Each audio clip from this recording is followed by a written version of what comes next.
Prince Alemayehu was born April 23, 1861, a prince with a bloodline stretching back to King Solomon and the Queen of Sheba, the son of an Ethiopian emperor and heir to the treasures of one of Africa's richest royal dynasties.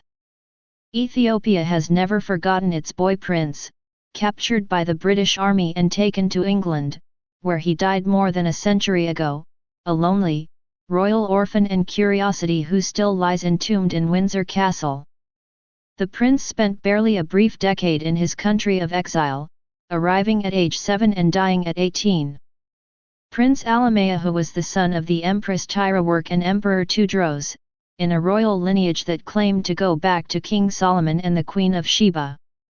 When British forces conquered the imperial fortress of Magdala in 1868, the emperor committed suicide rather than turn himself in.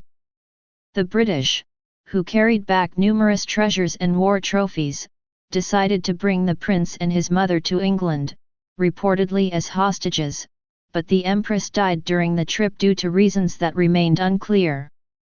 According to a book by Ethiopian academic Mondi Frobalena, The Turbulent Life and Death of Prince Alemayehu, Queen Victoria described the youth as a pretty, polite, graceful boy with beautiful eyes, and a nice nose and nice teeth, though the lips are slightly thick. There is nothing whatever of the Negro about him.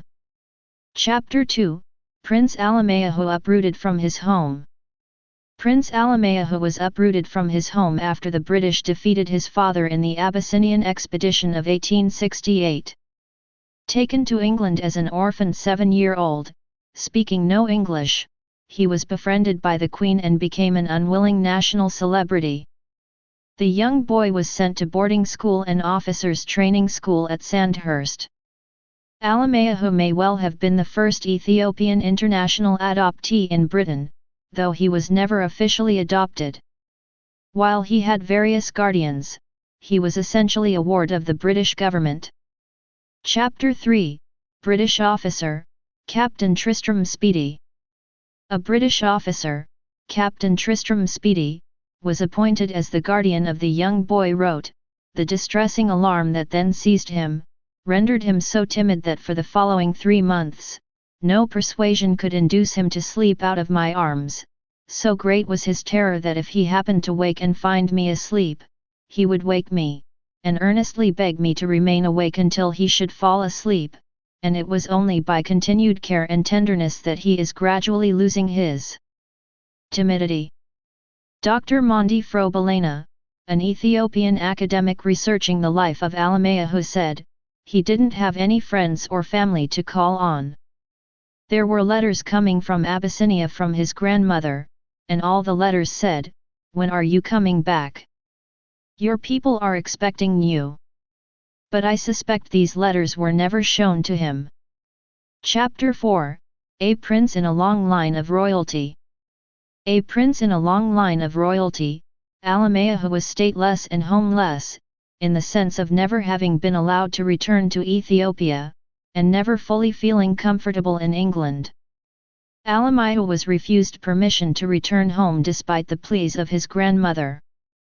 He died at the age of 18 while staying with a friend in Leeds, of pleurisy, an inflaming of the lungs.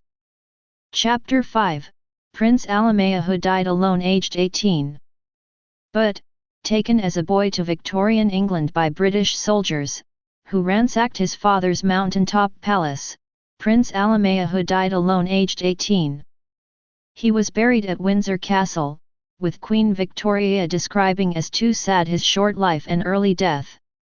Now the Ethiopians want his body returned to mark their millennium, which according to the Ethiopian calendar, falls on September 12 this year.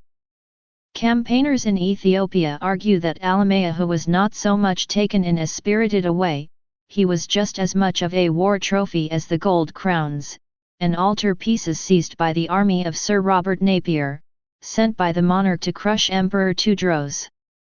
Chapter 6, Mul'ujata Asirat.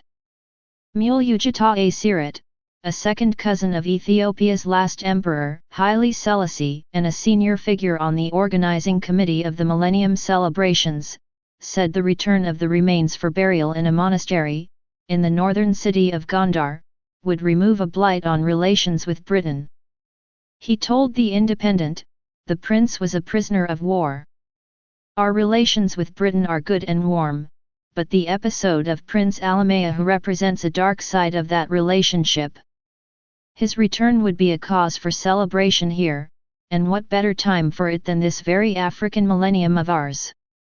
He died in a foreign land, but Alamayehu's name has not been forgotten in Ethiopia." Chapter 7, I Was a Stranger and Yet Took Me In. Amid the Gothic splendor of St. George's Chapel in Windsor Castle, there is a little-noticed brass plaque. Erected in memory of Prince Alamayehu Tewodros, it reads, "I was a stranger and yet took me in." The memorial plate and the skeletal remains that lie behind it are the only concrete traces of the tragic and extraordinary tale of a 7-year-old boy, who became embroiled in what many believe was the greatest orgy of looting conducted in the name of the British Empire.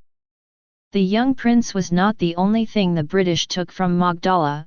They reportedly needed 15 elephants, and nearly 200 mules to carry away the treasures that Tewodros had accumulated. Many of them are still in Britain and the Queen has some of them, notably 6 of the very finest illuminated manuscripts, which are part of the royal collection in Windsor Castle. There is plenty of evidence of British soldiers raiding and looting Africa. Chapter 8, Girma Woldegie Argies. President Girma Woldegie Argies has written to the Queen, requesting that the prince's remains be exhumed, from where they were buried in a crypt beside St. George's Chapel at Windsor Castle. "It really was such a tragic and short life," said Richard Pankhurst, 78, professor of Ethiopian studies at the University of Addis Ababa, and the son of universal suffrage campaigner Sylvia Pankhurst.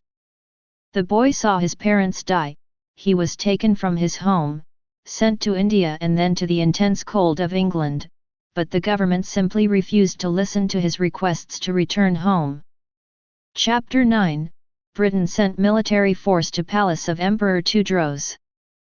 Britain sent a military force to the palace of Emperor Tewodros II at Magdala, in the mountains of northern Ethiopia, to bargain for the release of diplomatic hostages. Denied an audience, the troops routed the emperor's army in a 3-day battle over Easter 1868. The emperor committed suicide as his fortress fell to the British.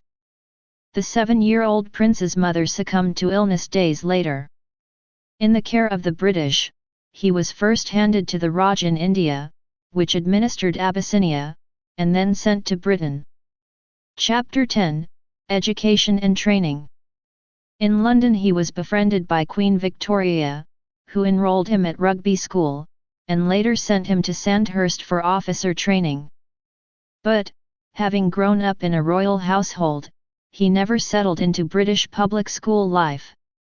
After 9 unhappy years at Rugby, and less than a term at Sandhurst, he died of pleurisy, at the home of his private tutor in Leeds in November 1879. Chapter 11, Queen Victoria. Queen Victoria was struck by the orphan prince's melancholy during audiences at her palace, writing in her journal at the time, "It is too sad. All alone in a strange country, without a single person or relative belonging to him. His was no happy life." His remains have been visited by Ethiopia's Emperor Haile Selassie and Prime Minister Meles Zenawi.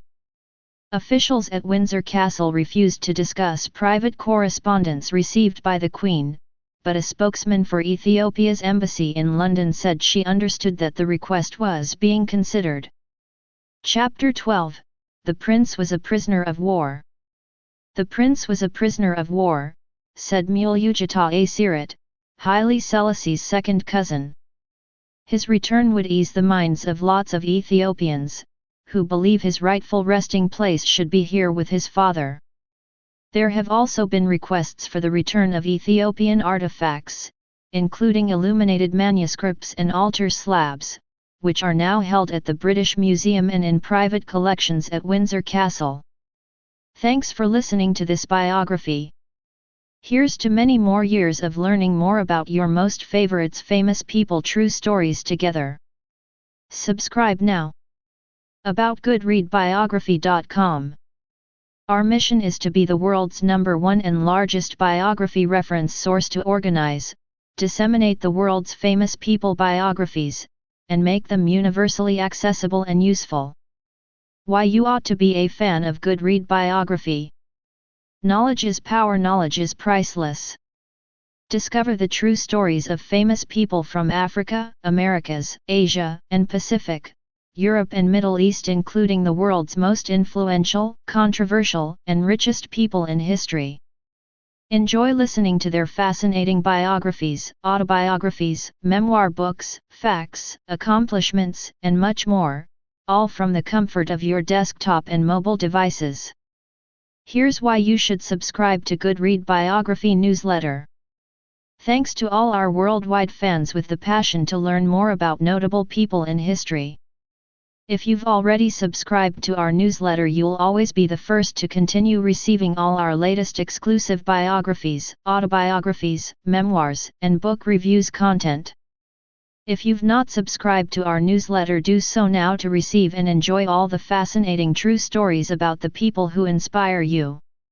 Subscribe now.